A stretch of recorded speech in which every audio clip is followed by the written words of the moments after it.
Expansion 18,000 क्या है, हाँ हाँ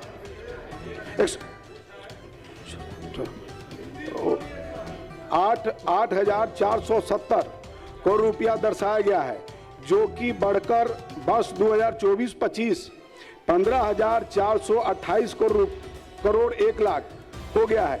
इस प्रकार खर्च में कुल 7,011 करोड़ रुपये की वृद्धि हुई है। विदित हो कि वर्ष 19-20 में दवा मद में कुल ये कोई स्कूल का क्लासरूम नहीं है, ये बिहार विधानसभा है और ये महोदय कोई आम आदमी नहीं है।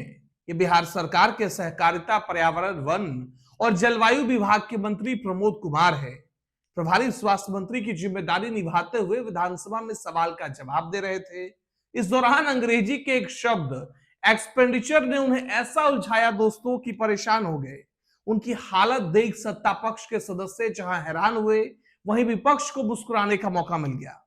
ऐसा भी नहीं कि मंत्री जी पढ़ाई में कमजोर हैं। हमने विधान परिषद की वेबसाइट खंगाला, थोड़ी मेहनत की तो हमें मालूम हुआ कि मंत्री जी एमए के बाद पीएचडी कर चुके हैं, माने प्रोफेसर बनने के काबिल हैं। लेकिन सोचिए दोस्तों कि मंत्री जी से 4 लाइन पढ़ने को कहा गया था और शब्दों ने मंत्री जी की पोल खोल दी। अब सवाल यह नहीं कि अंग्रेजी आती है या नहीं, सवाल यह है कि क्या ऐसे लोग बिहार का भविष्य लिख रहे हैं।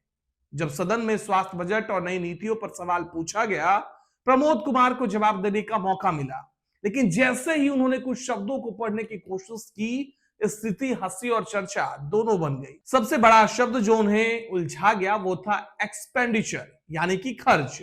और विरोधी दल के विधायक ने सीधे शब्दों में कहा, अरे इनको जवाब कैसे दिया जाता है, एक क्रैश कोर्स करवा दीजिए, थोड़ा सीख लेंगे। अब मजे के तौर पर देखिए दोस्तों कि ये वही मंत्री हैं जिनके पास पीएचडी जैसी उच्च शिक्षा है, लेकिन सदन के चंद लाइन के सवाल पढ़ते पढ़ते अटक जाते हैं।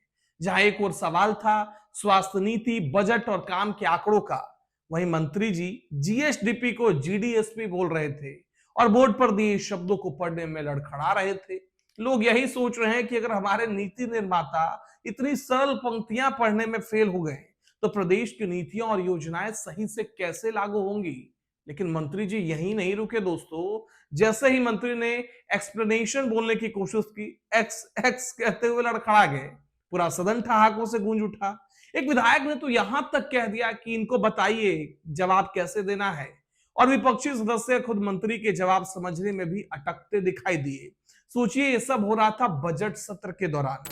स्वास्थ्य बजट और योजनाओं जैसे गंभीर सवाल हो रहे थे, जवाब देने वाला मंत्री खुद शब्दों की जाल में फंसता हुआ नजर आया।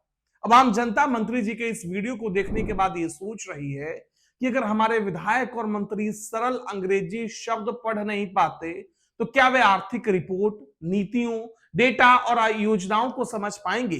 क्या यही लोग हमारे बजट, स्वास्थ्य, शिक्षा, रोजगार और विकास के फैसले ले रहे हैं। लेकिन दोस्तों असल सवाल यहां नहीं कि मंत्री जी अटक गए, सवाल यह है कि उन्हें मंत्री बनाया ही क्यों गया जब उनकी हालत ऐसी थी। तो दरअसल इसको 3 पॉइंट में मैं आपको समझाता हूं। पहला पॉइंट यह है कि वह कहार समाज से आते हैं, सीधा सामाजिक गणित। तो दरअसल प्रमोद कुमार चंद्रवंशी जो हैं कहार समाज से आते हैं। बिहार की राजनीति में यह समाज कई सीटों पर निर्णायक भूमिका निभाता है। बीजेपी को पता है कि जातीय संतुलन जरूरी है और सत्ता में हिस्सेदारी दिखाना भी जरूरी है। तो मंत्री पद बन चुका है प्रतिनिधित्व का सर्टिफिकेट। यहां काबिलियत सेकेंडरी हो जाती है, पहले आता है कि आप किस समाज से हैं भाई, तभी तो मंत्री बनिएगा। अब दूसरा पॉइंट है कि प्रमोद कुमार राष्ट्रीय स्वयंसेवक संघ यानी कि आरएसएस के पृष्ठभूमि से आते हैं। संगठन में लंबे समय तक काम, अनुशासन, लाइन से हटकर बोलने की आदत नहीं, और राजनीति में आजकल काम करने वाला मंत्री नहीं, कंट्रोल में रहने वाला मंत्री चाहिए। आरएसएस बैकग्राउंड का मतलब कि विचारधारा पर भरोसा है, नेतृत्व से सवाल नहीं करते, आदेश का पालन करते हैं। यही वजह है कि संगठन का पूरा समर्थन उन्हें मिलता है। और तीसरा पॉइंट यह है कि अब बिहार में बीजेपी अब पुराने चेहरों से आगे बढ़ना चाहती है।